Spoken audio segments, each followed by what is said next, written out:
Last summer, former CBS anchor Dan Rather delivered an address at the Aspen Institute, during which he actually became teary-eyed. Let me quote him. "It's time the government made an effort to ensure the survival of the free press. If we do nothing more than stand back and hope that innovation alone will solve this crisis, then our best trained journalists will lose their jobs," close quote. The government is bailing out the banks. The government is bailing out the auto industries.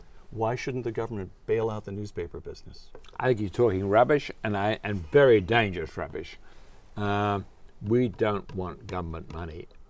In that we want a free press. It's essential to the democracy that we have a free and, as far as possible, competitive press, or competitive information industry, if you will. You won't get that if you start having government dollars coming in. Rupert Murdoch, in his December testimony to the Federal Trade Commission, quote, "We need to do a better job of persuading consumers that high-quality, reliable news and information does not come free. The critics say people won't pay. I believe they will," close quote. You believe because that's a gut instinct based on all your years of business? You believe because you focus tested it? Oh, focus tested it, yes, but I don't have great faith in focus tests. You don't? But, I mean, a point, an example, is the Kindle, which is great for reading books, but is not a great newspaper experience. But almost without solicitation, about 30,000 people buy the Wall Street Journal on the Kindle every day. Really? Yes. With no marketing effort to speak of? None from us, no. So that's okay. It'll be totally different when you get the iPad. I was going to say, what is the iPad? And there will be other iSlates or whatever.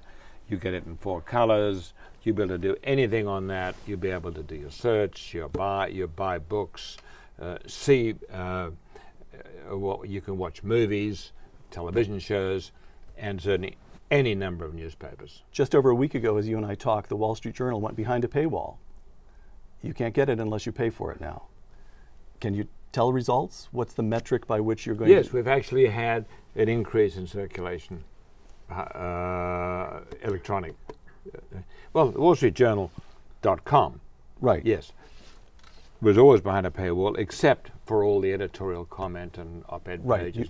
And we put a lot of that now behind a paywall, and it's caused a reaction upwards in people buying and subscribing to WSJ.com. So it's working. Yes. All right. Eric Schmidt, CEO of Google, quote, "In general, the models that require readers to pay for online content have not worked for general public consumption. So my guess is that for niche and specialist markets, it will be possible to charge for online content, but I think it is unlikely that you will be able to do it for all the news." So if I were to take Schmidt's observation and play devil's advocate, I'd say, Mr. Murdoch, you're going to be able to pull it off with the Wall Street Journal, because that has such a clear brand and because so many people rely on it for a specific kind of information, financial information.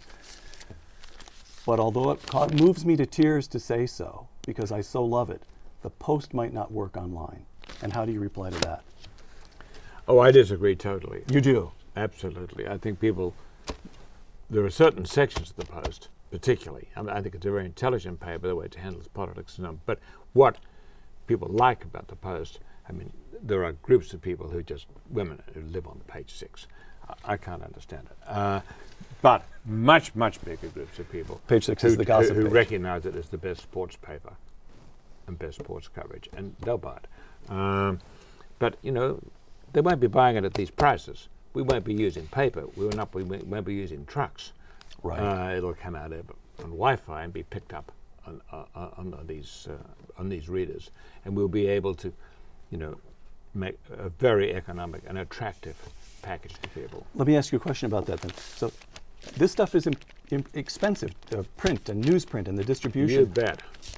5 years from now, 10 years from now, when will this cease to be available as a physical object? Do you have a plan in mind, or at least a notional number?